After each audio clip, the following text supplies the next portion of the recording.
안녕하세요. 나의 날개입니다. 다운 커브 D3입니다. 잘 아시는 대로 핑크색 프레임이었던 모델이고요. 이름을 붙여준다면 커브 D10 골드 실버 헤어라인 프리미엄 정도라고 부를 수 있을 것 같습니다. 전체적인 색상 조합은 보시는 대로 골드와 실버입니다. 골드 색상은 각각 부품의 포인트 정도만 주려고 미리 이제 생각을 하고 컨셉을 잡았습니다. 다행히 보시는 분들도 전체적인 색감 조화가 무난하게 잘 어우러진다고 해주셔서 아무튼 색상 조합은 성공적이라고 생각을 합니다. 잘 아시다시피 이 프레임 자체는 내장 3단 모델로 제작이 된 프레임입니다. 이 프레임 자체를 외장화할 때 가장 문제가 되는 부분이 어디냐면요, 이쪽 시트 튜브, 시트 스테이, 메인 시트 스테이 아래쪽에 이제 아래쪽과 시트 튜브를 덧대고 있는 지지하고 있는 프레임인데요. 이 프레임이 보통 외장화된 모델들은 이 튜브가 납작하게 눌려져 있습니다. 그래서 체인이 지나간 길이 전혀 방해를 받지 않도록 되어 있는데, 이 모델의 경우에는 내장 3단이잖아요. 그래서 코그가 달리지 않고 단순히 싱글 코그가 하나 달려있는 상태이기 때문에 이 메인 지지대가 이렇게 튜브로 형태로 되어 있어도 체인 라인에 전혀 지장을 받지 않습니다. 보통 이 정도 라인에서 왔다 갔다 하기 때문에. 근데 이제 10단이라는 이 스프라켓을 달게 되면 체인 라인이 형성이 되잖아요. 이 체인 라인이 있기 때문에 체인이 지나가는 길을 이 지지대가 제대로 방해를 하고 있습니다. 그래서 지금 튜닝의 경우에 그 부분을 고려해서 여러가지 다양한 작업을 진행을 했었고요. 지금 최종적으로 완성된 상태는 리어 그 스프라켓 10단과 지금 45T 체인링입니다. 그런데 45T 체인링을 달아도 저단 1, 2단 저단 상태는 이 지지대에 살짝 스치게 되는 결과가 나옵니다. 그래서 지금 이 상태에서 최적의 세팅, 아주 전혀 변속에 무리가 없고 스침이 없는 상태가 되려면 이 체인링이 조금 더 작아지게 되면 1, 2단 상태에도 스치지 않는 그런 세팅이 가능하리라고 생각이 됩니다. 또 한 가지, 이 커브 D3 외장화에 가장 신경을 써야 되고 또 어려운 부분 중에 하나는 이제 뒤쪽 허브 스프라켓, 휠셋의 허브에 관련된 부분입니다. 지금 사용된 허브가 노바텍 허브인데요. 기본적으로 노바텍 허브는 허브 폭이 130mm입니다. 130mm짜리 휠셋이고요. 그런데 중요한 것은 커브 D3는 내장 모델은 허브 폭이 120mm입니다. 120mm짜리 허브 폭, 그 드랍아웃 폭을 가지고 있습니다. 그래서 사실 120mm짜리 다단화 스프라켓이 달린 허브 휠셋은 수급이 그렇게 쉽지가 않거든요. 거의 찾기가 힘든 그 허브 사이즈인데요. 그래서 노바텍 허브를 120mm로 가공을 해서 설치를 한 거라고 보시면 되겠습니다. 자, 노바텍 허브를 가공한 부분은 이쪽 논드라이브 사이드 쪽입니다. 논드라이브 사이드 쪽 허브 콘을 약 10mm 정도 커팅을 하고 다시 가공을 해서 달아준 상태가 되겠습니다. 그러다 보니까 전체적인 그 허브의 휠셋의 중심이 이쪽 논드라이브 사이드 쪽으로 이동을 하게 되겠죠. 그래서 다시 그 허브 중심, 그 휠셋의 중심을 정확하게 잡아주기 위해서 이동된 만큼 다시 림 정렬을 해서 이 스포크 장력을 조절해서 드라이브 사이드 쪽으로 중심을 맞춰준 거라고 보시면 되겠습니다. 그리고 또 한 가지는 이 고단 상태 11T. 자, 11T하고 지금 이쪽 시트 스테이 안쪽에 프레임 안쪽이 거의 대부분 스치게 되거든요. PSL 같은 경우 튜닝할 때도 이 부분을 고려해야 될 부분인데, 이 부분을 스치지 않게 하기 위해서 자, 이쪽 드라이브 사이드 쪽 허브 허브 축에 2mm 와샤를 덧댄 상태입니다. 지금 이 상태면 11T에서 거의 스치지 않을 정도로만 와샤를 넣어준 상태거든요. 여기서 더 넣어줄 수도 있는데, 그렇게 되면 이제 이 안쪽 체인 라인에도 문제가 생기기 때문에 스치지 않는 최소한의 폭 내에서만 와샤를 2mm 정도 넣어서 11T도 스치지 않도록 해준 상태입니다. 자, 우리가 허브 축에 와샤를 넣기 위해서 또 생각해야 될 부분이 또 하나 있습니다. 엑셀 방식으로 체결되는 허브 축 같은 경우에는 허브 축의 길이가 길죠. 보통 드랍아웃이 120이라면 이 바깥쪽까지 나와서 체결이 되도록 되기 때문에 허브 축이 길어요. 그런데 QR 방식의 휠셋 같은 경우는 허브 축이 딱 드랍아웃에 걸릴 정도까지만 길이가 되게 돼 있습니다. 그러다 보니까 와샤를 꼈을 경우에 이 와샤만큼 또 좁아지기 때문에 그 허브의 축이 거의 드랍아웃에 거의 조금밖에 걸리지 않게 됩니다.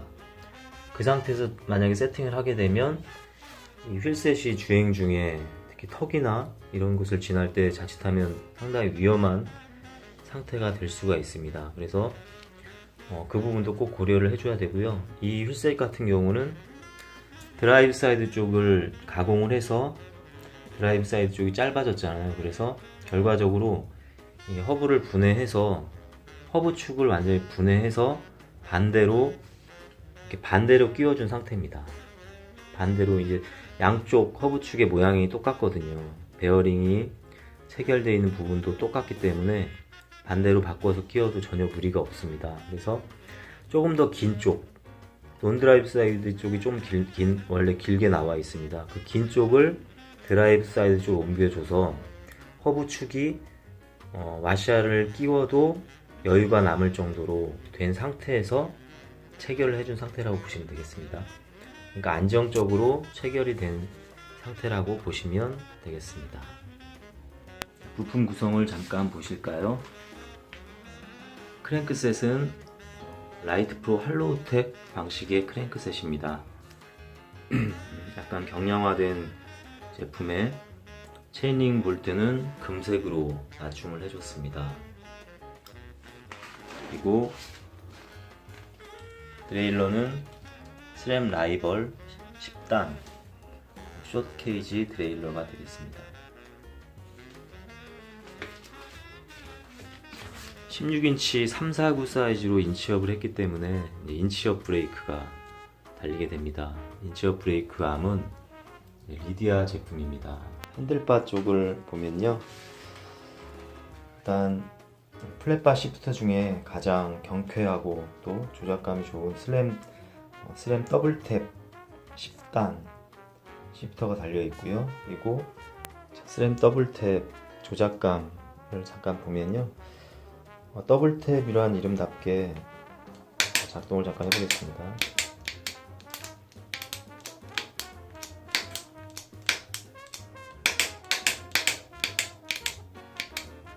보시다시피 길게 눌러주면 저단으로 갑니다. 저단 변속이 되고요.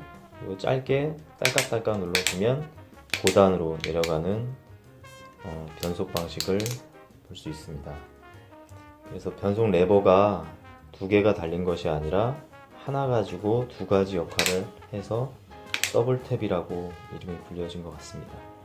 더블탭이라는 이름은 STI, 스램의 STI 레버, 스램 레드나 포스 이런 레버에도 같은 방식이 사용되고 있습니다. 상당한 부드러운 브레이킹이 가능한 텍스로 브레이크 레버를 세팅해 주었습니다. 그립 같은 경우는 아주 가벼운 경량 그립이고요. 그리고 마감 캡도 골드 색상으로 심플하게 마감을 해 주었습니다. 노 코팅이 되어 있지 않은 알루미늄 헤어라인 가공 프레임의 특징이라면 손쉬운 가공이 가능하다는 것을 볼 수 있겠습니다. 지금 알루미늄 자체, 금속 자체로 코팅이 되어 있지 않은 상태입니다. 자, 이 헤어라인 가공 자체가 미세한 스크래치를, 자, 볼까요? 잘 조명 때문에 잘 보이진 않는데요. 이게 이제 무채색이다 보니까 초점을 잘 잡지 못하는 것 같습니다. 헤드 튜브 쪽을 보면 미세하게 스크래치가 나 있는 걸 볼 수 있는데요. 자, 우리가 흔히 알고 있는 이 3M 수세미가 이제 실제로는 가공에 사용되는 연마석이라고 보면 됩니다. 자, 만약에 이 알루 프레임에 기스가 난다거나, 제가 손톱으로 이렇게 막 긁어볼게요. 기스가 난다거나 이물질이 묻었을 경우, 얼룩 같은 게 있죠. 그럴 때는 3M 연마석으로 그냥 일정한 모양으로 스크래치를 주면 됩니다. 자, 이렇게 스크래치를 주게 되면 실제로 얼룩이나 이런 기스 같은 것들이 바로바로 사라져서 최근 가장 깨끗한 상태의 어떤 프레임을 다시 찾을 수 있게 됩니다. 얼룩 같은 경우도 조금만 가공을 해주면 바로 원상태 프레임을 회복하게 되죠. 그래서 이제 제가 최근에는 따로 코팅을 하지 않는 이유 중에 하나가 이 부분입니다. 코팅을 하게 되면 물론 신경 쓰지 않는, 그냥 방치하거나 그냥 그 상태 그대로 도장처럼 편한 어떤 그 관리 방법을 택할 수도 있겠지만, 실제로 우리가 미니벨로나 이런 튜닝된 모델들은 방치하지는 않잖아요. 방치하지 않고 실내에 둘 경우가 많고, 또 수시로 보면서 프레임을 좀 닦아주거나 이런 경우가 있잖아요. 그런 관리 방법을 하는 사람이라면 이 정도의 어떤 관리는 크게 어려운 부분은 아니라고 생각됩니다. 그래서 만약에 이렇게 코팅이 지금 이 포크 같은 경우는 클리어 코팅이 된 상태입니다. 이 상태에서 절대로 재가공을 할 수가 없어요. 그래서 이걸 뭐 기스가 나면 기스 나는 대로 그냥 사용을 해야 되고요. 물론 그 나름대로의 장점이 있습니다. 그런데 이제 워낙 그 프레임 같은 경우는 잔기스나 어떤 얼룩들 이런 것들이 생길 수 있잖아요. 그래서 그때그때 그냥 편하게 가공해 줄 수 있는 방법을 선택해도 괜찮을 거라고 생각이 듭니다.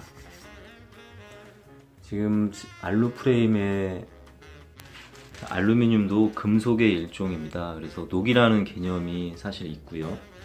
근데 스틸과 다른 점이라면 알루미늄은 그 자체적으로 공기랑 노출됐을 때 표면에 산화 피막이 형성이 된다고 합니다. 그래서 일정 부분에 어떤 약간의 얼룩이나 녹이 생길 수 있는데, 그 부분을 산화 피막이 이렇게 덮으면서 더 이상 그 녹이 진행되지 않게 알루미늄 자체에서 보호를 한다고 합니다.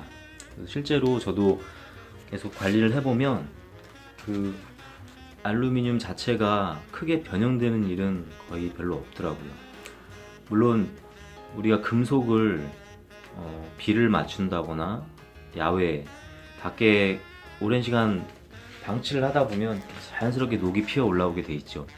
알루미늄도 방치를 했을 경우에는 어떤 특정 부위에 얼룩이 질 수는 있습니다. 노랗게 이렇게 얼룩이 질 수는 있는데, 어느 정도 관리를 해준다면, 그리고 실내에서 보관을 하고 그때그때 헤어라인 가공을 통해서 다시 스크래치를 주고 이런 아주 작은 작업을 해준다면 알루 프레임은 크게 변형 없이 오랫동안 사용할 수 있는 그런 프레임이라고 보시면 되겠습니다.